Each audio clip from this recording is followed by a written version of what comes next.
Hey guys, Steven over KR Motorsports again. A little update on our G35 with the mid-mounted turbo that we made. This is the wiring for the electric oil return pump. So we haven't isolated it, so we usually will put a grommet in here to stop this from happening, but we basically drilled a hole here. This is going to the pump. The pump has a just red and black wire for power and ground. We follow it up here and we've got ground right here, and this is power to our relay. The relay and the pump are grounded together, and then we've got two wires that are feeding over here. So this blue wire right here is blue to red that has a fuse on it, and we're going to talk about this in a second here, but this is the power to the battery, and then this is the trigger. So what we use for the trigger is the fuel pump. The reason why we use the trigger for the fuel pump is two reasons.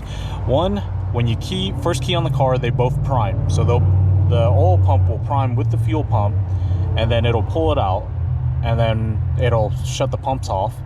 So you can then at that point you'll start it and the pumps will come back on. Secondly, the second reason for that actually is because that if something happens to the car, for instance, like it stalls or you get into an accident and the engine dies, the fuel pump will turn off.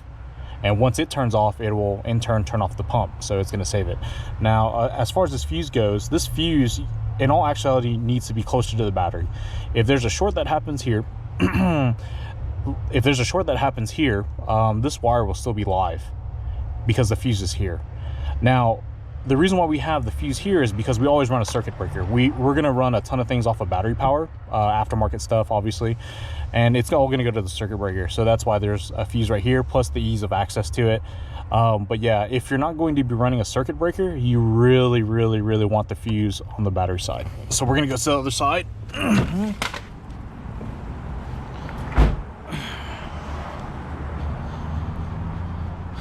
Alrighty, if you guys are familiar with the Nissan ZG platform, then you'll know that this is the ECU plug. It sits right above here somewhere, and this is the trigger for the fuel pump. It's this black and orange wire here. It's pin 113 if you're curious.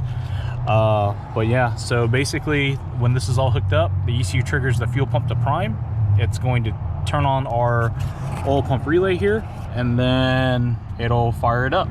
And then, like I said, it'll prime it to evacuate the, it'll evacuate everything in our oil reserve tank, and then it'll all work like it's supposed to.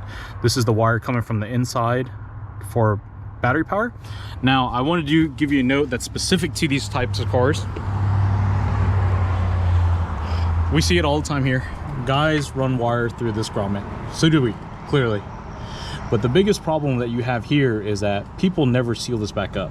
So when we're all done here, we're gonna put a thick glob of RTV all over this to seal it. What happens is when it rains, this cover comes down and it leaks, and it actually does run across this. And so when you seal this, it'll stop it. I can't tell you how many cars over the years I've seen with this hole wide open, and when it rains, you get all sorts of water into the cockpit. I've actually had a few guys kill their standalone and stock ECUs due through corrosion from water here, so keep that in mind. But yeah, so just wanted to give you guys another update on this to let you know how we're all coming along here. But that's it.